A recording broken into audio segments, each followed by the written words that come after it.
What's up, everyone? Welcome back to another review, and this time we're taking a look at The Blues Brothers, starring Dan Aykroyd and John Belushi, co-written by Dan Aykroyd and John Landis, directed by John Landis. Alright, let's make this review short and sweet as possible. Overall, I like The Blues Brothers. I think this is a really good musical comedy. Now, I think this movie has a lot of issues that prevents it from being one of the all-time greats, in my opinion, but as it stands, I enjoy this movie. I think this movie is really cool. And what really holds this movie together is the duo performance of John Belushi and Dan Aykroyd as Jake and Elwood Blues, the Blues Brothers. Aykroyd and Belushi have so much chemistry as the Blues Brothers. They really hold this movie together. They're fantastic in these roles. Now, of course, we all know that the Blues Brothers originated as a skit on Saturday Night Live. So this was a full length feature film with the brothers, with the Blues Brothers characters.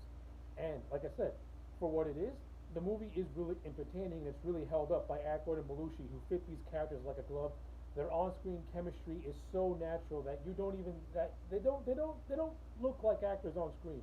To me, they look and feel like the characters, and you can tell that these two have a rapport with one another, and the friendship between Aykroyd and Belushi that they had during this time really shows on screen. Like their performances are just very natural, and they fit like an absolute glove.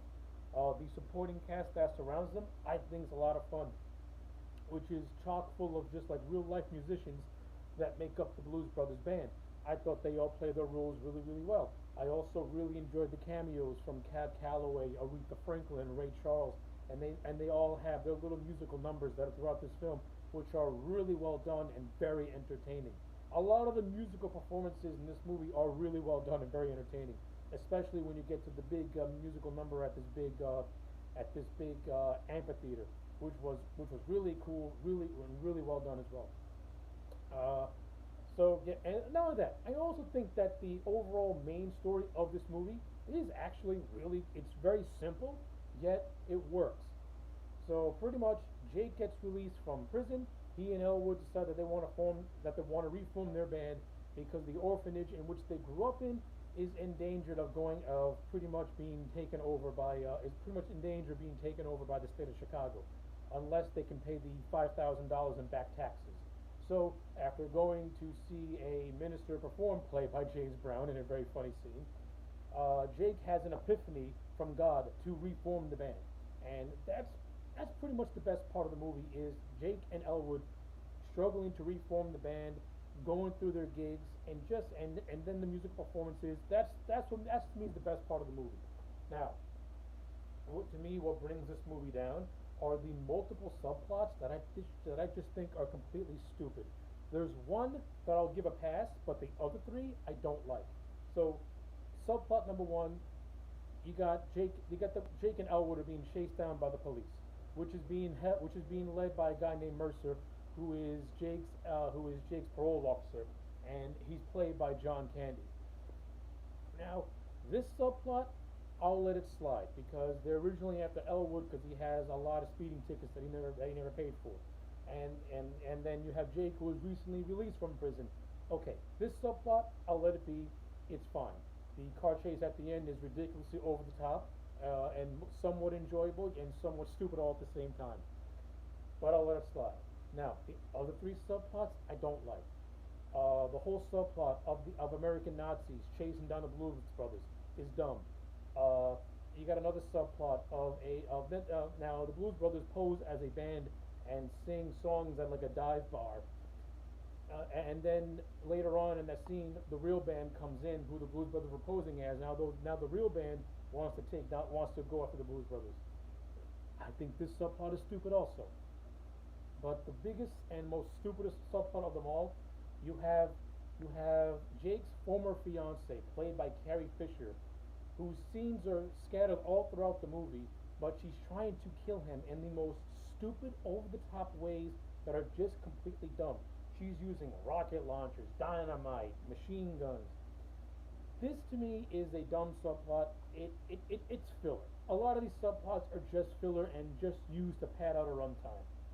You take out these subplots, This movie, to me, could have told its story in 2 hours or less, and not over 2 hours. That's this movie's biggest problem to me, is that the subplots, they really add a lot of padding to a movie that could have told its story in much shorter time, and it would not have, and then I would have held it up with high regard. But the subplots to me really bring it down, and like I said, the whole subplot with Carrie Fisher's character, I think is completely dumb. Listen, if you want to give Jake a love interest with Carrie Fisher, I'll be okay with that. I would have been perfectly fine with that, because I think it would have gave Carrie Fisher much more to do than her just being a jilted ex-lover who appears up in random scenes and causes mass destruction with these over the top weapons. I just think it's I didn't think it was funny. I didn't think it was cool. I thought it was flat out stupid and a waste of Carrie Fisher's talents. So yeah, those are my thoughts on that. But like I said, as an overall package, I find this movie to be very entertaining. I do like it a lot. It's got really good directing by John Landis, who I feel is a very underrated director, especially when it came to comedies of the late 70s and the early 80s.